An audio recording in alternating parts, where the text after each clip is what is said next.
So thank you everyone for joining in. All of you are very excited to meet our guest today, who initially started off as an ECE engineer, then turned into a management consultant, and is now a full-time career coach and a content creator. She's worked with KPMG as an SAP associate consultant for over 2.5 years, and she's delivered over 500 talks across the world over the past 2 years now. As a coach with her initiative, Dhairya Decodes, she's been able to impact over 5,000 young professionals and students. She has amassed across her platforms a following of over 1 lakh people and has delivered both TEDx Talks and Josh Talks as well. She was selected as one of the top 50 content creators in India by Graphy by Unacademy in 2021 and was part of the 200 creator cohort by the LinkedIn Creator Accelerator program in 2022 as well. And she was very recently recognized as one of the top 25 education and career content creators in India by Unstop as well. And the list just goes on and on. But we're very, very excited to have with us today Ms. Dhairya Gangwani, who has joined us for the Classroom to Career series. Thank you so much for joining us here today, ma'am. It's a pleasure to have you with us. Thank you. Thank you so much for the lovely introduction. Thank you so much for having me here. I am really looking forward to this entire conversation. I've been seeing the work you guys have been doing. And yeah, I cannot wait to be helping probably as many students as possible who are tuning in live and are going to be listening to this. Yeah. Thank you so much. So to get started, like I just mentioned in your introduction, you started off in engineering. You pursued your engineering, and then you moved to management and consultancy, and then you moved on to career guidance and personal guidance and professional life guidance for people. So how did it all start? And you've transitioned between careers. How did those transitions happen? Basically, how did it all start? How did you get to where you are today? So I think, nothing that has happened probably at least in my life was done very intentionally. It was very organic. For me, the path when I got into engineering was clear in the sense that I knew what I didn't want to do. I knew what I wanted to experiment with. That was very clear. But again, I never knew for a fact that there would come a time, at least so early on, that I would probably be doing something of my own. That thought was never there in my head, right? I'll be very honest. But I think ever since I entered second year of engineering, I was very clear with the fact that I am a person who likes more people-oriented work, right? Wherever there are people involved, there's communication involved, there's interaction involved. I thrive there. That I understood and I identified. And that translated into certain management-based roles and jobs in consulting seemed to be like a great fit for a person like me, having those characteristics to be able to gel in. So that's how I went ahead with it. Now, when I got into consulting and everything was great, I enjoyed my job a lot. I had really, really supportive, I would say, managers, colleagues, etc. But while I was enjoying what I was doing there, I kind of sort of found this new calling, which had existed in a way because in college also I used to volunteer a lot. So I was a part of this NGO called Make a Difference. I was working with them for about 3 years and I used to teach students on the weekends, English, science. So I think that essence of teaching in a way, or just mentoring or guiding, was there. I never took it too seriously. I never thought that this could be something I would do full time. And then came COVID.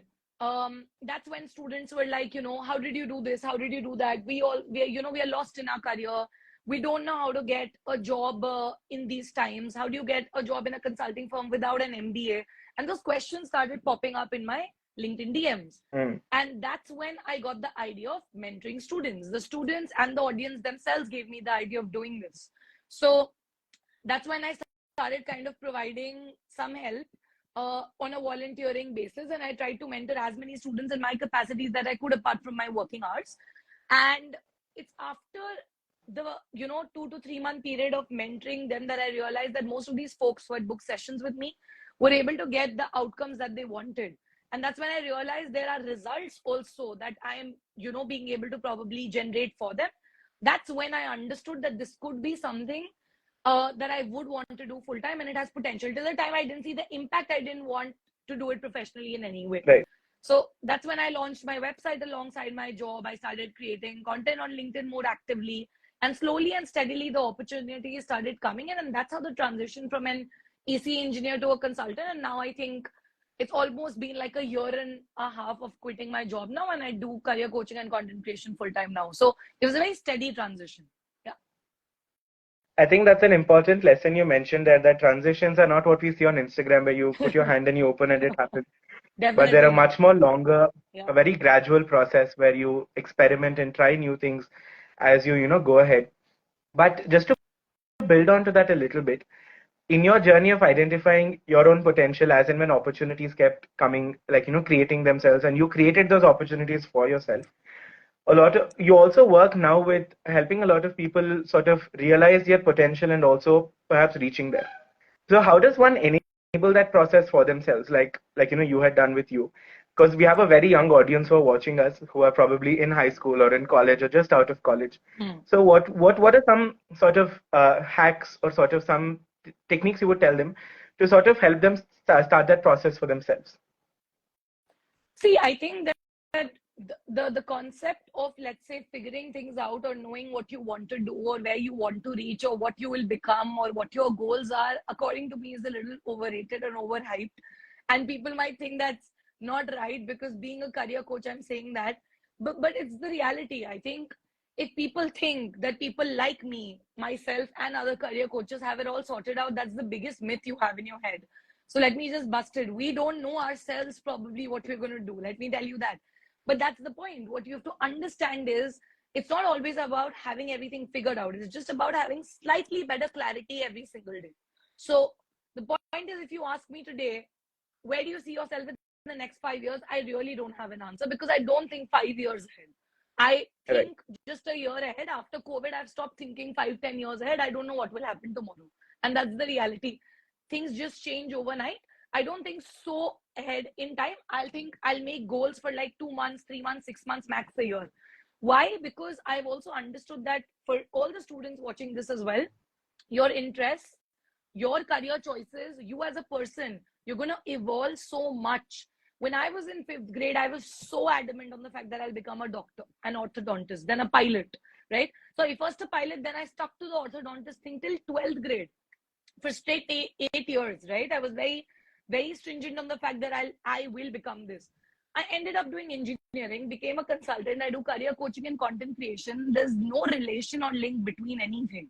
The point is, you may set goals, you may have a lot of thought process going into it. Kya karna hai? How do you have to figure things out? I think sometimes overthinking it or overdoing it or trying to figure out everything early on also complicates things.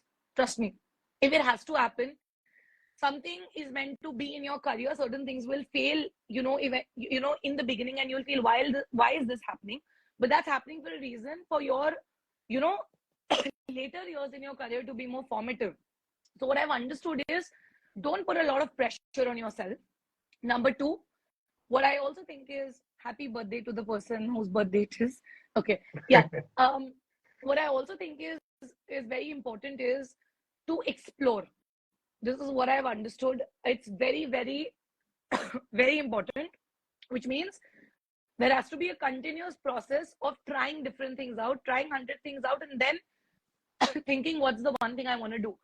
Today, people are spoiled for options. All of you students here, these are not the times where there's only one career option or two career options. You have thousands. You can become anything you want to today, and that's the problem. That what do I become out of these 100 things, right? You could become like a artist, you could become a content creator, a full-time YouTuber, a food flavorist, to God knows what not. So now the problem is, there are 1,000 things. What do I pick? So I think, don't put the pressure on yourself to try out things by a certain age and have it figured by a certain period of time, or compare your journey to others, is what I've realized. Everybody is on their own path, and everybody is, I think the number of years they're going to take to figure out what they want to do is going to be very different. We've seen people at the age of 51, like a Falguni Nair, kind of creating something like Nika, right?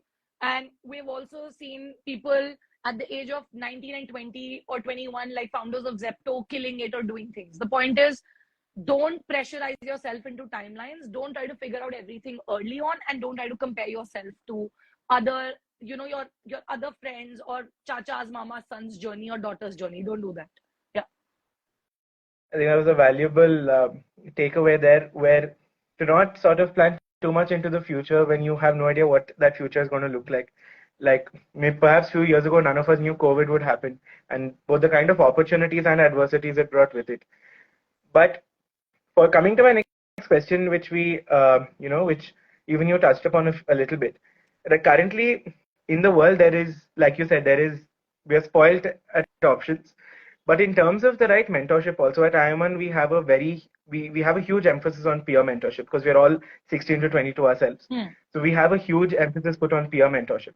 But in this world of social media, currently, like there are those like you who genuinely care about the message you're putting out, who care about the lessons that you're teaching to the viewers, or like the kind of guidance that you offer. But not everyone is of that sort. So how do young people sort of find this right mentorship online, especially when it is end of the day on social media? So how do they find this right mentorship? How do they filter the noise from actual guidance? That's a very good question, actually. So I think, so again, I want to be mindful of what I'm saying, but also say what I want to say. I feel again, it's just that our generation in general has too many options for everything. What happens when you have too many options in general is you don't realize that how do you differentiate between, sorry, what is legit, what is not, and what's going to help you, what is not going to help you. When it comes to mentorship, finding a mentor, a guide, whatever you want to call it, someone you can, kind of think of like a person you would reach out to anytime you need any advice in general related to career, etc. You have to understand two to three things, which I think are very important. First thing you have to understand is that wherever you have kind of discovered them from, could be on social media, could be at an event, could be through a reference, what appealed to you about them for the when you actually kind of interacted with their content or what they're doing for the first time. I think we don't pay a lot of attention to it, but it's very important to understand that what got you connected or made you feel that sort of relatability with them, if at all. And I think the first point is also, do you even relate to them in some sense or the other? Because I'll tell you one thing, not everybody can relate to a certain actor doing a certain movie, but a certain class will always relate to that particular actor playing a particular role. Others will feel, no, somebody else could have done it better. So my point is, when you're finding a mentor, there will be something in their journey, something they do, their skills, the struggles they've gone through, or something that you will find very relatable, and you'll be like, you know what, this inspires me, or I like this girl, I like this guy, they can be my mentor, and they can probably guide me. They've had a similar journey or path. I just feel very related and connected to them. They could guide me. That feeling to come naturally is very important, and nobody can tell you wo kab aati hai. It has to come to you, right? When I look for a mentor also, and I have a mentor, it just instinctively comes to you that this person is somebody I would like to look up to, reach out to, and will be there for me in a way whenever I need help. The second thing is, you have to also figure out who else is doing this, unfortunately, because you want to be sure that, again, you're going to the right person. So I think doing your research well is very important, just like it is before choosing the right company for yourself, just like it is when you're preparing for a company interview. Do your research, figure out the background of this person, how long have they been doing what they've been doing, what kind of an impact have they created, how do they help students, right? Try and go through the testimonials, understand what are the values basis which they do what they do. You will, if you dig deeper, you will understand what kind of a space is one individual coming from with respect to another, and then make a choice who would be the better fit to go ahead with, to seek mentorship from. And I think the last step is to also realize that it's not always also about that specific purpose for which you're reaching out to somebody. For example, generally, obviously, students come to me and ask me career related questions in a mentoring session. It's always career related. But there comes a point wherein they feel that in general, probably today I'm at the age of 25, I started when I was 22. They still feel very connected in the sense that if there is any other general question, like how do you even convince your parents you want to study abroad and not in India, or anything else, a little more personal, they would put that faith in me and have that confidence and trust and a safe space created that they would ask those questions as well. So it's also about understanding that, do you have that kind of comfort level with that person, that beyond asking the kind of questions you were supposed to ask, which is just career related specific questions in that mentoring session or the mentorship you're seeking, can you still trust them for something else? So that trust factor has to be there with a mentor, because that is essential and it's foundational. So I think those are a couple of things you should look at, and you'll only understand probably, again, after experimenting here, try to book different sessions with different mentors, understand where you feel safer, where you feel more heard, where you feel that everything's at the right pace according to you, right? And then you make a choice, because it's important to make the right choice for you and who fits you best. Correct. I think just to summarize that for everybody, to search for sort of that synergy and that connect between once you find that initial click, like you mentioned, what draws you to them, and then of course checking if there is a synergy and like an alignment in the way you work and all of that. Yeah. Which so I think that was a very comprehensive answer on sort of how do you find the right mentor and sort of trying to find that long term, path with them in that process. Now, with one thing that I think even I was sort of like with the question even I sort of had when I saw sort of your career path, like from engineering, and now that you said earlier it was orthodontics, so from that to engineering and then management and then now this. In our society is still very against this whole, like, it's not very supported in some terms of sort of multiple career paths, or even for young people to have this answer of I don't know. Like you said, 5 years down the line, the answer of I don't know is still not a very well received answer. So for anyone watching, if their current answer is I don't know, or if they do want to explore such multiple paths, what are some sort of things you would like to tell them, or perhaps just a message for them, perhaps, just so they feel that I don't know is still a valid answer to have? Yeah, so I think, see, I'll tell you, most of the people who used to book mentoring sessions with me until a year and a half ago were young graduate students who have just graduated from college, MBA and undergrad colleges both. There's this sudden shift wherein I see maximum number of people who book sessions with me and have career-related problems, which is literal career crisis, that I don't know what I'm doing, where I am, what's happening in my life, what to do, are people with 10 to 15 years of experience in the industry. What I'm trying to say here is that career confusion or not having an answer, and the thing that you mentioned is I don't know, is I've seen that popping up more in the past 1.5 years in folks who are 35, 40, 45 years of age. So, and again, with no offense, what I'm trying to tell you is there is going to be no age where you will be 110% sure probably that this is it. Because I don't know how that's possible. Today, like I said, you could be, so I'm good at career coaching. I love content creation. I've been doing it for 3 years continuously. I did it with my job. But I can't guarantee you that 4 years, 5 years later also I'll be doing exactly this. What if my interests evolve here? What if I evolve as a person? What if something else also gets me equally drawn towards it, and I want to just try my hands out on a very different, let's say, entrepreneurial venture also, but maybe more on the product side, for example, right?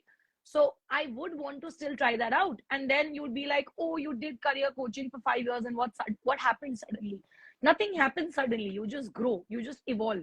So when a HR manager who has worked for 15 years comes to me, initially I used to be very shocked, and then they say that, you know what, now Dhairya, I'm done with this. I've done this for 15 years. अब मैं थक गया हूँ. मेरे से और नहीं होगा. I don't know what I did for 15 years. क्यों किया वो भी नहीं पता. Why I worked for 15 years. बस ये पता है अभी. Now I know I don't want to do this anymore. And I want to shift to marketing, let's say, after 15 years. And I used to be like, how do I react to this? And what do I even tell him? Like, why did he do this for 15 years? So, but then you realize that sometimes you make certain choices and some things happen. And mostly when these things happen, and again, I've analyzed this after 1.5 years, when you give into societal pressure, parental pressure, or you just do a job for the sake of the fact that it's a well-paying job, or you get into an industry or a domain just because it's booming at that time, or somebody has just pressurized you to doing that, and then you get into that rut and that cycle, and then go on and, day in, day out, and then after 10 years, you suddenly have this enlightenment that, okay, I was not supposed to be doing this. It's not their fault. So the point is that's why it's very important. I feel that career choices should be made by the person themselves. You can take advice and guidance from mentors, career coaches, parents, relatives. Listen to everybody, but the ultimate choice should be yours. And I say that very strongly because your parents, your sister, your mama, chacha won't come and do your day-to-day work. Correct. It's the harsh reality. You have to sit down every single day, go to that job, or build your own business and do it. So you have to be good at it. You have to be comfortable with it, and only then will you sustain. Simple. So yeah, that would be my advice.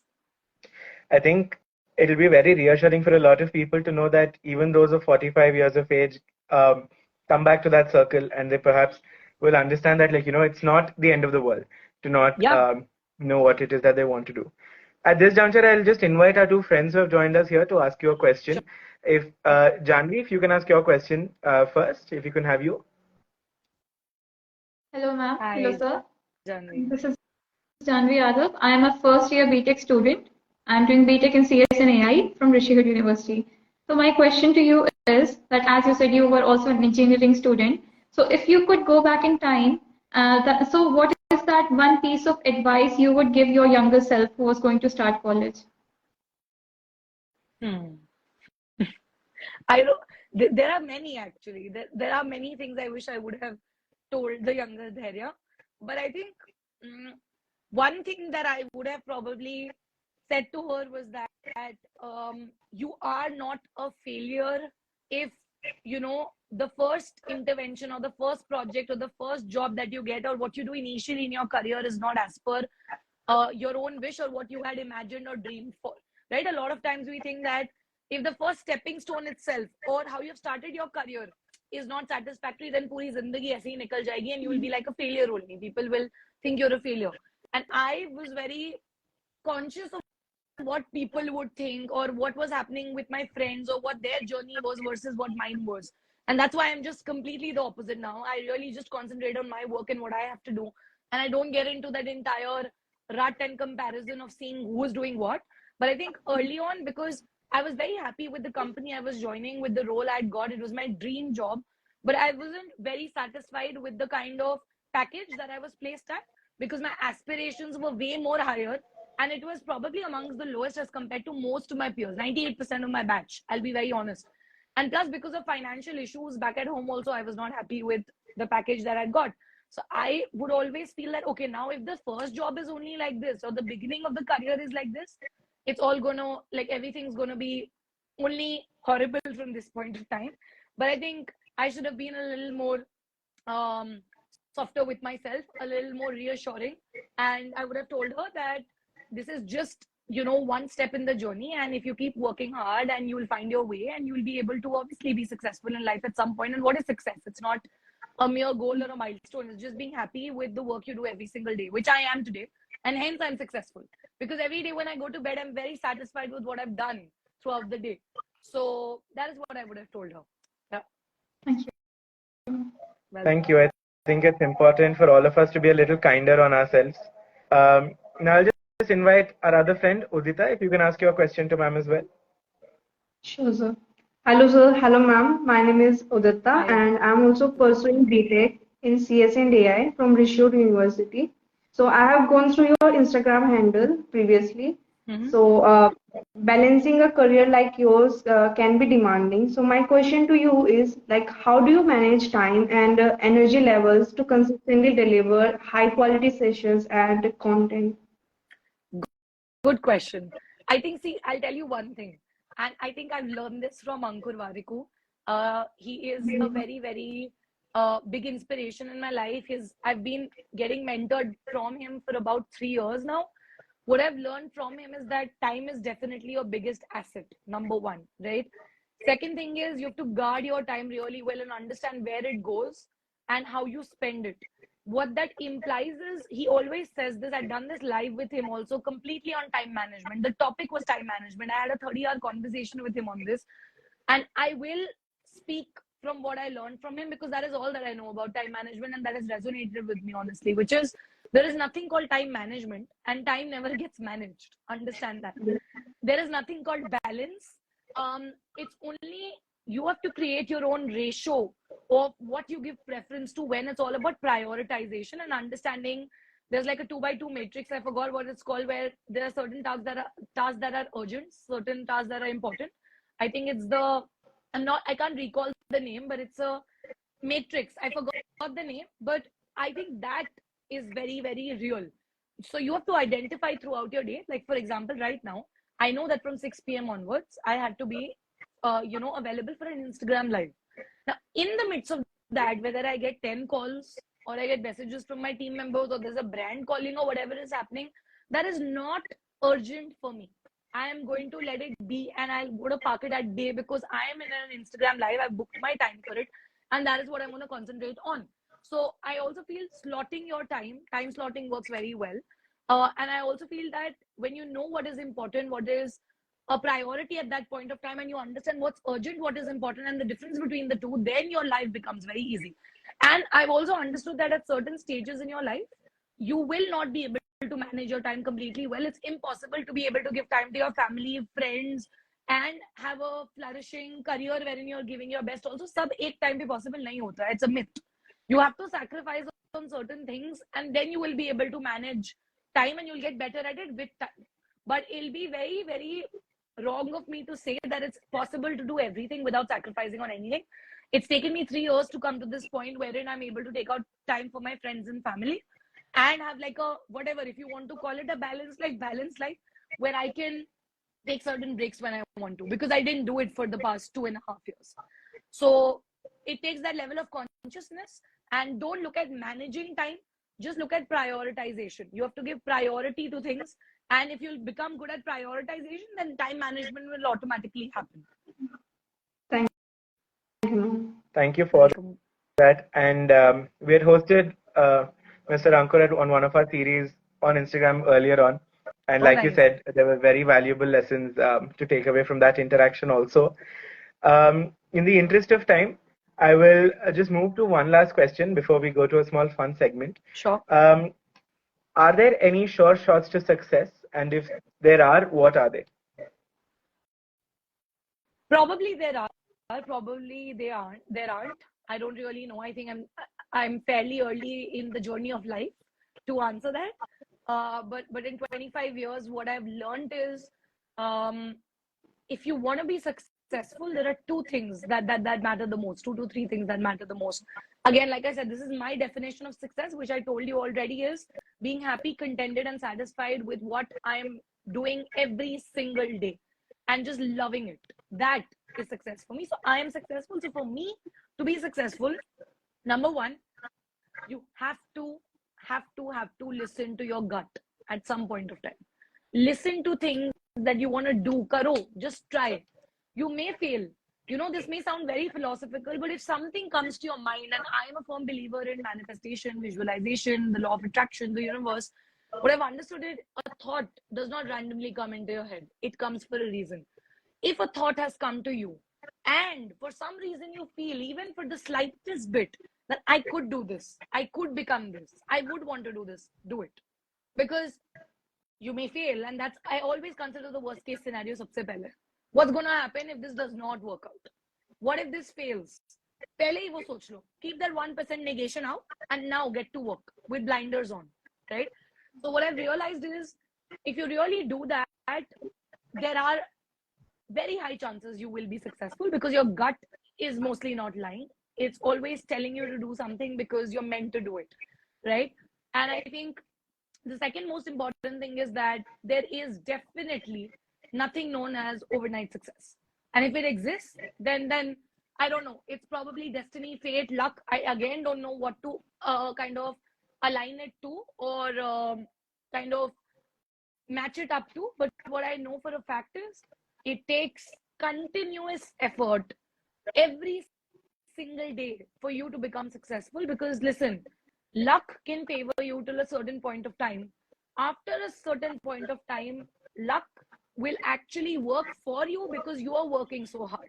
Then you will automatically start getting lucky every single day. How can you get lucky for 4 years, 5 years? Look at Shah Rukh Khan. You can't get lucky for 50 years, for 25 years. No. You can get lucky for a year. You can get lucky for 2 years. Chalo, 3 years. Uske baad, it's your hard work which you're putting in every single day, and you're still so committed that then God favors you, and He will make sure you get lucky every single day and you get success. So I think long-term success comes when you create luck for yourself every single day by working hard. You make yourself lucky, and that can happen. So I think, yeah, those are 2 things that I'd like to kind of share as an advice and what I've learned. And those are 2 ways to kind of be successful in life, I feel. Yeah. I think one thing from that answer that I will keep replaying in my head anytime I need it is that you create luck for yourself. 100%. Do not wait for it from anywhere else. And if you get that beginner's luck by any chance, yeah, then work hard to make sure it keeps happening. And exactly. So the message, the takeaway is, you create luck for yourself, and it's not owed to you, but you just create it for yourself as you go. Yeah. Now, just to end on a slightly light note, now we've spoken about careers, we've spoken about a lot of things. We do this small segment with all of our guests, which is the rapid fire. Of course, there's no hamper, but just a fun set of phrases that I will just ask you, and you can just tell us the first thing that comes to mind. Sure. The first one is career. What, for the phrase or a word? The word career. I think that they should be ever evolving, and people should just accept career transitioning. That's what I think. When you say career, what comes to my mind is people should just become more open to people's career choices.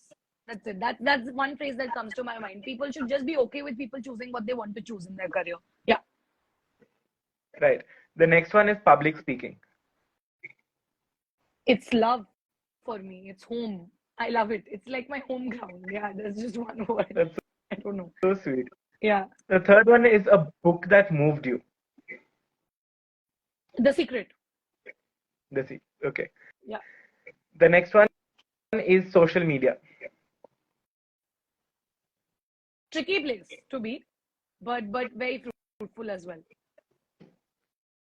The next one is goals and dreams. Always constantly evolving and just keep working on them. Yeah, goals and dreams. It's constantly evolving, and it has a lot to do with faith and trust in the universe. Yeah. The next one is India. The next century is ours. Maybe the next 10 centuries are ours. Yeah, it's our time. Lovely answer. And the last one is I.I.M.U.N.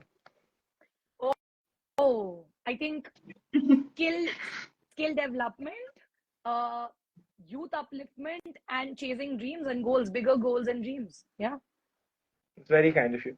Thank you so much. That brings us to the end of one of the most, I think, simple yet very inspiring talks. I think you put a lot of things very simply that a lot of our young audience can sort of synthesize and absorb really quickly.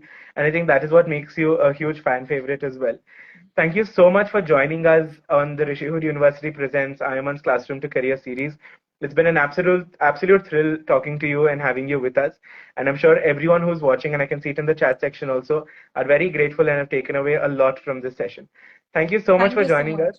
Thank you. Thank you so much. Thank you for having me. Thank you so much, everyone. And thank you to Janvi and Udita as well for your questions. Thank you.